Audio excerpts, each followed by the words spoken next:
Merhaba, tutaj Magda z kanału Kawa po turecku. Długo się zastanawiałam, czy nagrywać dla Was ten film, czy nie. Co w nim powiedzieć, jak powiedzieć. Ciężko mi zebrać myśli, ale pomyślałam, że zasięgi, jakie mam tutaj na kanale, nie za dużo, ale jednak mogłabym wykorzystać do tego, żeby pomóc. I też może, żeby być jakimś źródłem informacji dla Was.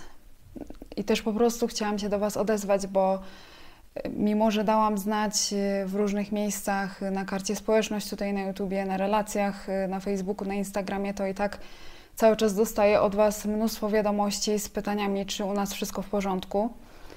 Więc zanim przejdę do rzeczy, to od tego chciałabym zacząć. Bardzo Wam dziękuję za wszystkie wiadomości, za Waszą troskę. U nas jest wszystko w porządku. Ja i Nuriego rodzina też jesteśmy cali i zdrowi, jesteśmy bezpieczni. Po prostu mieszkamy w rejonie oddalonym od epicentrum trzęsienia ziemi, bo Vanerć jest położone około 700 km od epicentrum. Burdur też daleko w drugą stronę, także my w ogóle skutków tego trzęsienia nie odczuwamy. Także spokojnie o nas nie musicie się martwić. Ale do rzeczy, co się w ogóle stało. Pewnie większość z Was już wie, bo też informujecie mnie o tym, że polskie media cały czas Was informują, ale przypomnę.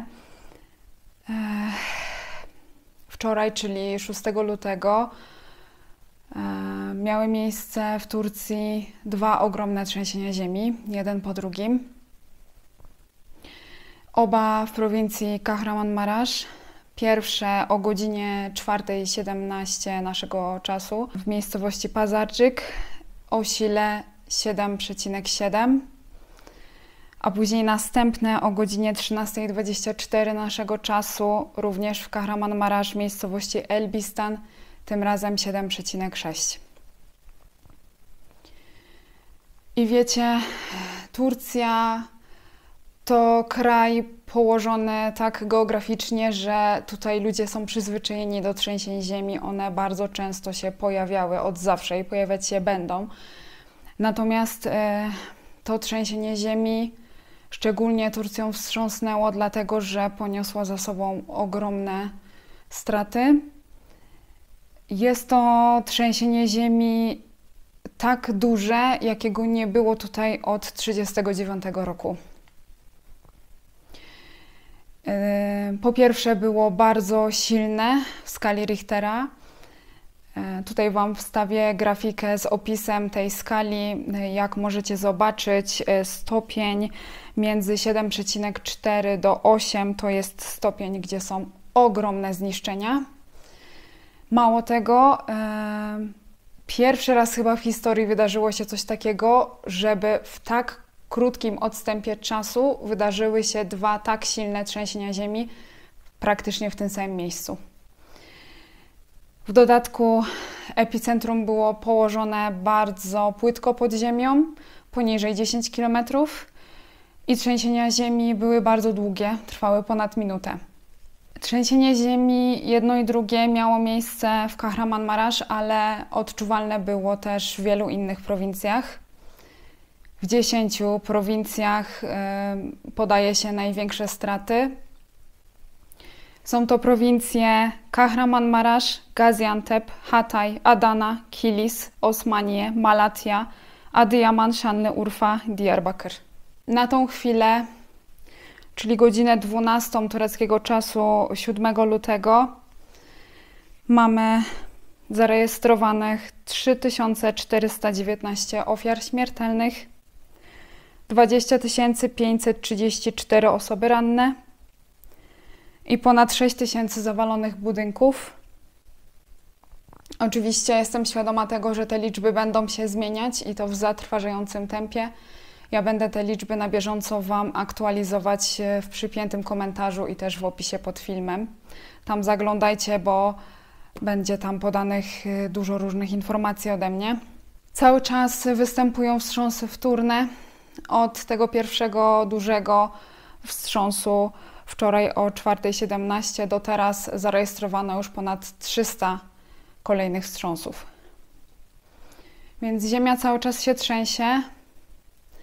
Wiecie, służby tureckie robią co mogą, ludzie cywilni również, ale jest bardzo ciężko, dlatego że tych służb nie wystarcza i dlatego też Turcja prosi o pomoc międzynarodową i ta pomoc na szczęście już do Turcji dociera, również z Polski. Wiem, że o tym też słyszeliście. Z Polski przyjechało 76 strażaków i 8 psów. Także bardzo się cieszę, że Polska też tutaj bierze udział w tej pomocy. Ale ciężko jest, brakuje ludzi i ciężki jest też dojazd do niektórych miejsc, dlatego że zniszczone są drogi, zawalone wiadukty, zamknięte autostrady. Warunki pogodowe też nie pomagają, dlatego że jest zima. Ja wiem, że Turcja Wam się z śniegiem i mrozem nie kojarzy, ale jak jesteście już tutaj ze mną od jakiegoś czasu, to wiecie, że są regiony w Turcji, gdzie zimy naprawdę potrafią być mroźne i śnieżne. Ludzie zostali bez dachu nad głową, bez kurtek, bez kocy, bez niczego, na mrozie. I cały czas jest mnóstwo ludzi pod gruzami. Jest naprawdę ciężko. Ja nie chcę tutaj Wam wstawiać żadnych nagrań. Myślę, że to widzicie na bieżąco też w polskich wiadomościach. Ale dużo rzeczy też nie jest nam pokazywane. Z tego co wiem, jest zakaz. Więc pewnie to wszystko wygląda tak naprawdę jeszcze gorzej niż my to widzimy w telewizji.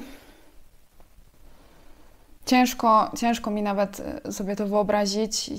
Robimy co możemy, jest pełna mobilizacja w Turcji, są zbiórki pieniężne, są zbiórki różnych najpotrzebniejszych artykułów. I właśnie teraz o tym chciałabym Wam powiedzieć, bo wiem, że też chcielibyście pomóc, pytacie mnie w jaki sposób. Są zbiórki ogłaszane przez ambasadę turecką w Warszawie, żebyście z Polski mogli pomagać. Jest zarówno podana zbiórka pieniężna, jak i punkty zbiórek potrzebnych artykułów na terenie całej Polski, więc ja te wszystkie adresy i spis potrzebnych rzeczy i wszystkie linki do zbiórek podam Wam w przypiętym komentarzu, w opisie pod filmem.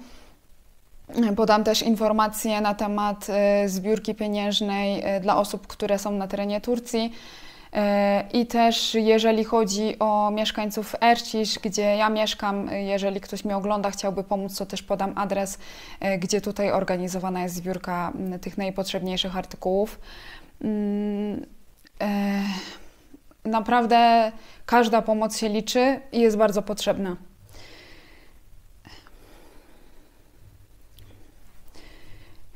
I wiecie też, ja nie wiem, jak YouTube podejdzie tutaj do tego tematu, czy ten film, który oglądacie, będzie monetyzowany, to znaczy nie wiem, czy YouTube puści w nich reklamy, czy ja będę z tego filmu zarabiać, bo jednak poruszane przeze mnie tutaj kwestie są wrażliwe i może ten film nie być monetyzowany, ja nie mam na to wpływu, ale jeżeli będzie, jeżeli wyświetli Wam się jakaś reklama i chcielibyście pomóc, a nie macie środków, żeby zrobić to inaczej, to po prostu poświęćcie ten czas i obejrzyjcie reklamy, które Wam się w tym filmie wyświetlą, bo ja też cały dochód z tego filmu, jeżeli jakiś będzie, przekażę na zbiórkę. Jeżeli chcecie wiedzieć na bieżąco, jak to wszystko wygląda, to bardzo Wam polecam konto na Instagramie Wieczorek Orientalny. Link Wam też zostawię na dole. Miłosz, mieszkający w Mersin, cały czas na bieżąco wrzuca informacje, wrzuca nagranie. Wiem, że próbuje też teraz zorganizować dojazd do Marasz, żeby tam aktywnie pomagać. Więc tam będziecie mogli sobie na bieżąco obserwować, a jeżeli chcecie sprawdzać, jak wyglądają kolejne wstrząsy, czy są następne silne, to też podam Wam link do strony z rejestrem wstrząsów w Turcji, więc tam też możecie sobie zaglądać.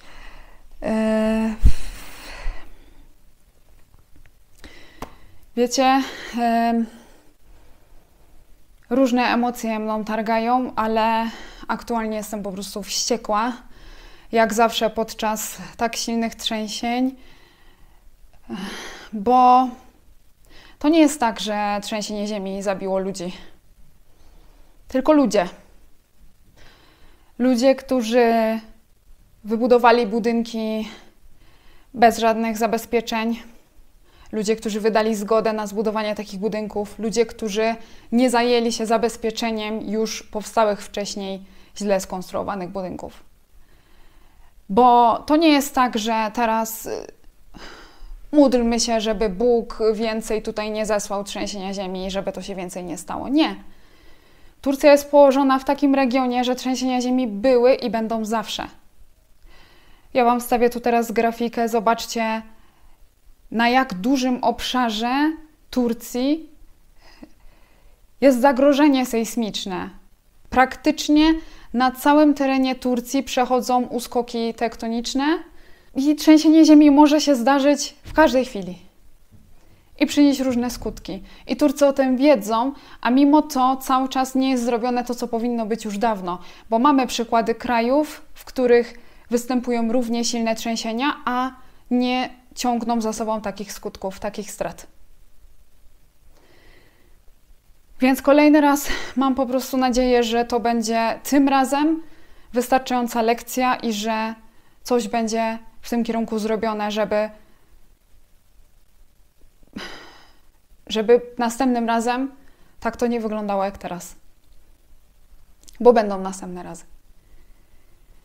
Ale teraz trzeba się po prostu skupić na tym, żeby pomóc, bo co się stało, już się nie odstanie, więc jeżeli macie taką możliwość, czy oddać jakieś najpotrzebniejsze rzeczy do punktów zbiórki, czy wesprzeć finansowo, czy po prostu tutaj obejrzeć reklamy, jeśli będą, to zachęcam Was. My też robimy, co możemy i